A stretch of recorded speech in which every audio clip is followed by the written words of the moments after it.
Hola, hoy nos metemos de lleno en unas grabaciones súper interesantes, ¿no? De unos talleres para profesores de idiomas. Hola, ¿qué tal? Sí, muy bueno el material, la verdad. El objetivo es como descubrir qué es lo que realmente hace que la comunicación en una nueva lengua funcione, que conecte. Exacto. Porque bueno, no basta con saber muchas palabras o dominar la gramática, ¿verdad? Hay como algo más. Definitivamente. Y estas fuentes, los audios de las sesiones, eran muy vivas. Los docentes compartían técnicas, sí, pero también sus desafíos, ¿no? Y sobre todo, ¿qué les daba resultados? Claro, conocimiento práctico, digamos. Puro y duro. Tal cual. Y lo que surgió mucho en esas conversaciones, y que vamos a explorar hoy, es como una combinación clave. Ajá. Por un lado, cómo hacer que el vocabulario, que se internalice de verdad, ¿no? Que sea útil, no solo memoria de corto plazo. Que se pegue, como dicen algunos. Eso, que se pegue. Y por otro lado, cómo una pronunciación clara, inteligible, es vital para que ese mensaje llegue. Fundamental. Es como construir el significado y luego asegurar que se entregue bien, ¿no? Me gusta esa analogía. Construir y entregar. Ok, bueno, vamos a desempacar esto entonces. Empecemos con el vocabulario. Que era el reto universal que mencionaban los profes, ¿no? Uf, sí. El gran tema. ¿Cómo pasar de la simple memorización de listas, que todos hemos hecho, a que los estudiantes usen las palabras con confianza, espontáneamente? Claro, porque las listas se olvidan. Seamos honestos, se olvidan rápido. Totalmente. Y sí, era un tema central. Mencionaron las herramientas típicas, ¿no? Las flashcards, relacionar imágenes, definir palabras antes de leer un texto. Cosas útiles para empezar. Lo básico. Lo básico. Pero la idea que resonó más fuerte, la que volvía y volvía, era la necesidad imperiosa del contexto. Totalmente. Hubo una frase que escuché y me pareció genial. Decían que enseñar palabras sueltas es como intentar construir una pared con ladrillos, pero sin cemento. ¡Qué buena imagen! ¿Verdad? Se caen, no se sostienen. Necesitan estar en una frase, en una situación, en una historia, para que tengan sentido y se fijen. Exacto. Y justo para darle como estructura a esa construcción de significado, surgió una herramienta que usaban, de forma muy práctica, la taxonomía de Bloom. Ah, sí, la he oído nombrar, pero a veces suena muy teórica. Claro, pero ellos no la usaban como teoría académica abstracta, sino como una guía, casi como una escalera, decían, para asegurarse de que el aprendizaje fuera profundo. ¿Una escalera? Sí. Lo fascinante es ver cómo la usaban para ir más allá de solo recordar la palabra. Me gusta eso de la escalera. Suena útil. ¿Y cómo funcionaba en la práctica, según contaban? ¿Cómo subían esos peldaños con el vocabulario? Pues mira, imagina que cada peldaño exige un poquito más del cerebro, ¿no? El primero, reconocer. Ok. Es el reconocimiento básico. Ver la palabra manzana y saber qué es. Muchas actividades con imágenes o flashcards se quedan ahí, en ese nivel. El punto de partida. Exacto. El siguiente escalón es comprender. Ya no solo reconoces, sino que puedes explicar qué es manzana con tus palabras o usarla en una frase muy simple que te den hecha. Entiendo. Lo básico para arrancar. Pero la meta es usarla, ¿no? Obviamente. Exacto. Ahí viene el tercer peldaño, aplicar. Y esto es clave. Usar la palabra en una situación nueva pero similar. A ver, un ejemplo. Por ejemplo, si aprendiste vocabulario de comida, pues poder hacer un pedido simulado en un restaurante. Ya hay una transferencia de conocimiento. Ajá. Para este nivel, los profes mencionaban mucho el role-playing. Simular conversaciones familiares, ir de compras, o usar mímica para verbos de acción o adjetivos. Decían que mover el cuerpo ayuda un montón a fijar. Ponerlo en práctica, literalmente, tiene todo el sentido. Y después de aplicar, ¿qué viene? Se pone más interesante.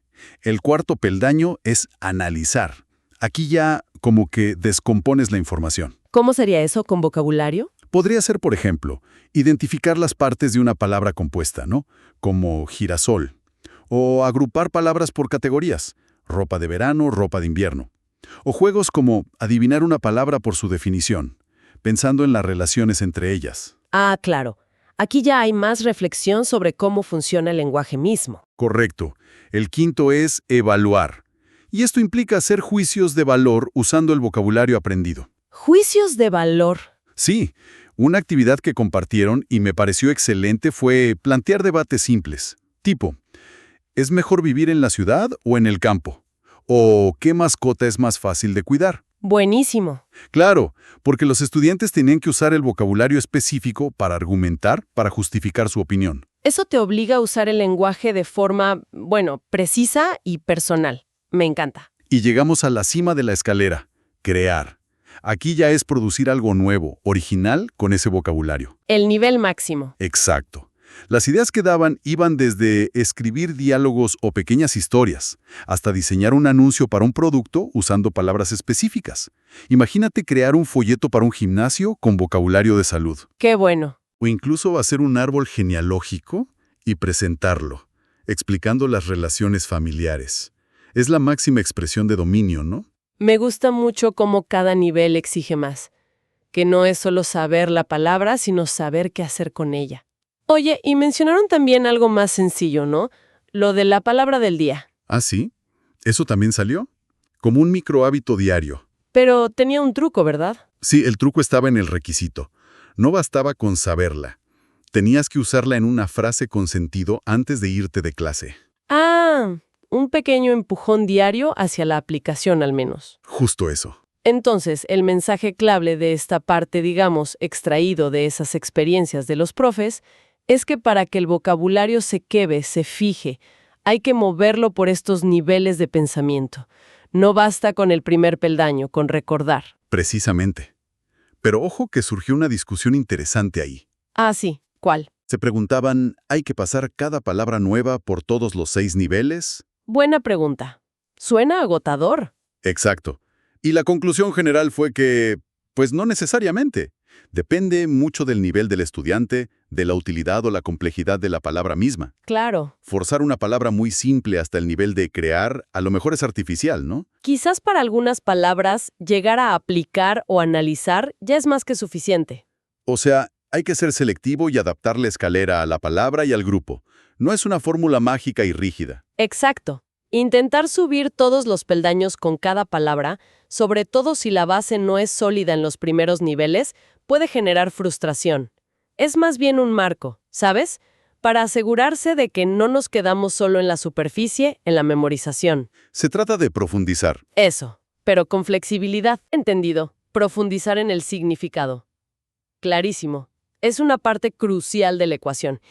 Pero a ver, ¿qué pasa si tienes un vocabulario súper rico, bien entendido, pero al hablar, ¡puf!, nadie te entiende?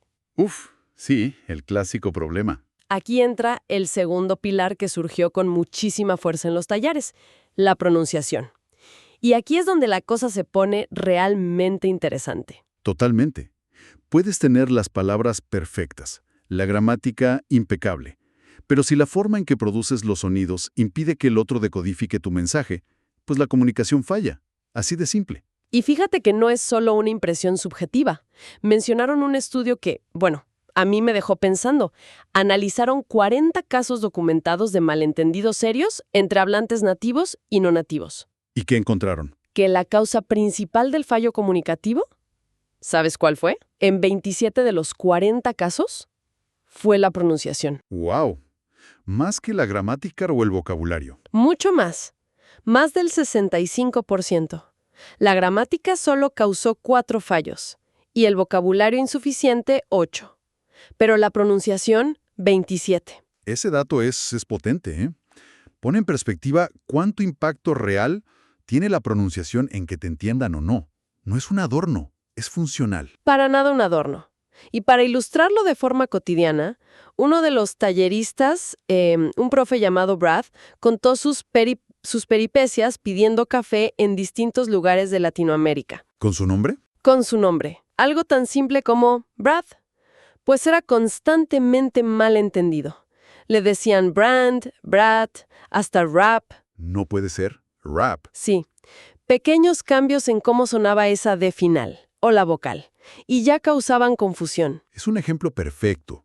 Sonidos que para un hablante nativo son claramente distintos, bueno, pueden ser percibidos o producidos como iguales por un aprendiz, y viceversa. Exacto. Y esto nos lleva a una discusión fundamental que tuvieron en los talleres.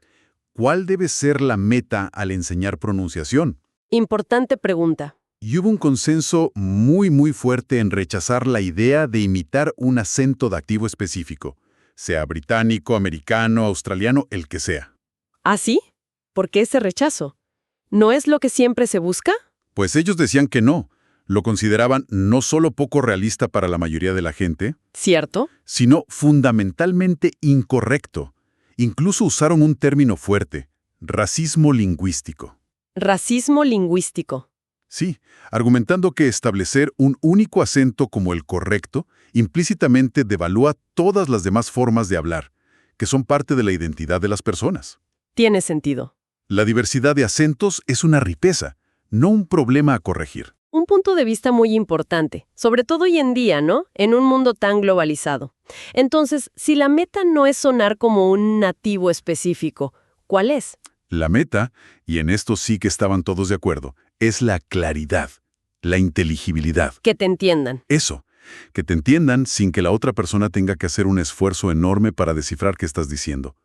Tu acento personal es bienvenido, es parte de quién eres. Lo crucial es dominar los sonidos específicos del idioma, los fonemas, lo suficiente como para que las palabras sean reconocibles. Y que la comunicación fluya. Exacto. Y si conectamos esto con el panorama general, lograr esa inteligibilidad tiene un efecto brutal en la confianza del estudiante. Se anima a hablar mucho más. Tiene toda la lógica. Sentirse entendido es un gran motivador. Y para lograr esa claridad, esa inteligibilidad, ¿qué estrategias prácticas compartieron? ¿Cuáles eran los puntos débiles más comunes y cómo los abordaban? Salieron varios sospechosos habituales, como los llamaban. A ver. Uno clásico, sobre todo para nosotros, los hispanohablantes aprendiendo inglés, es la diferencia entre vocales que suenan parecido pero no son iguales. El típico sheep y sheep. Ese mismo, el barco y la oveja. O la diferencia entre this y these, la I corta versus la I larga. Sí, un dolor de cabeza a veces. Pues la estrategia clave que repetían como un mantra era aislar el sonido. ¿Aislar el sonido? ¿Qué significa eso exactamente? Pues en lugar de hacerle repetir al estudiante la palabra entera sheep, sheep, sheep, si está diciendo sheep y que ambos se frustren, Que pasa mucho. pasa muchísimo.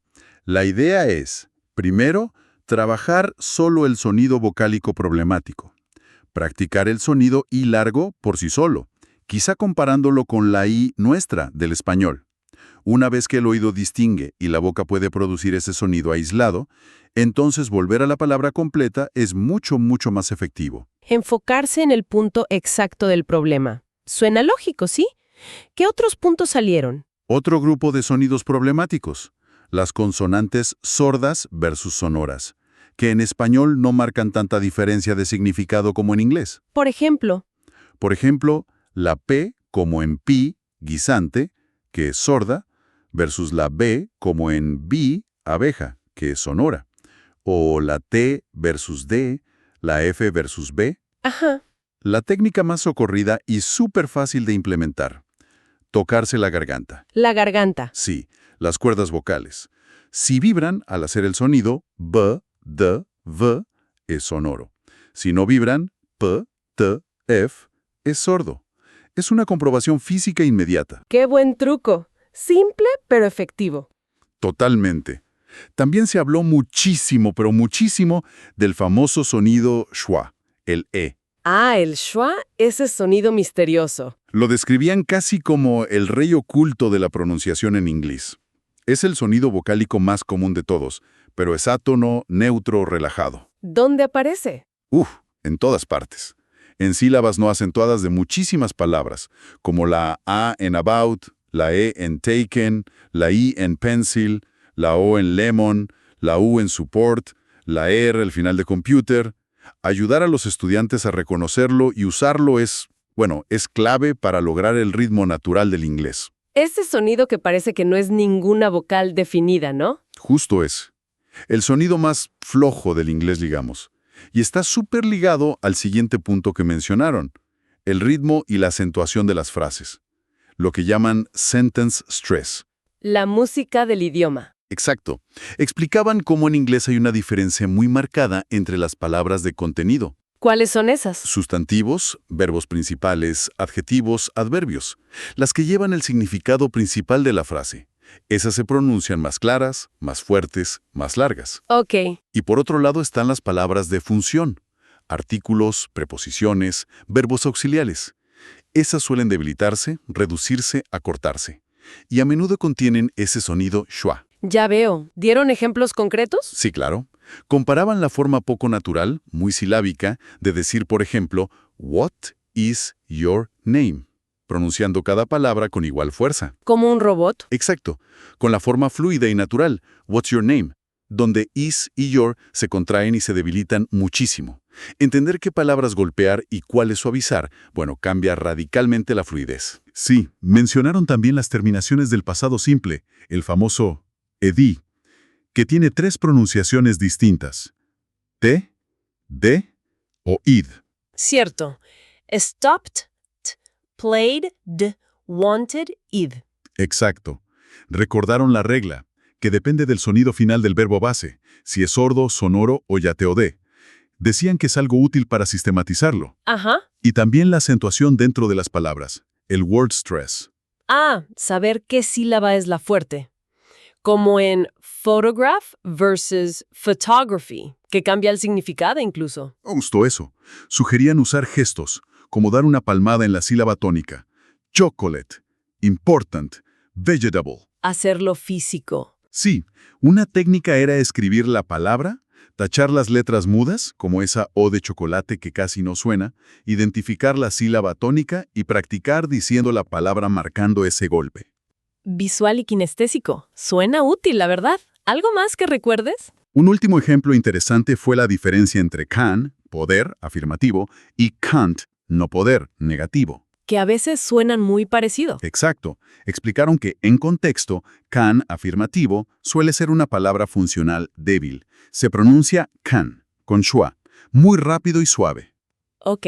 En cambio, can't es fuerte, necesita marcar la negación, y se pronuncia can't, con una vocal más abierta, más larga y a menudo una T final clara y explosiva.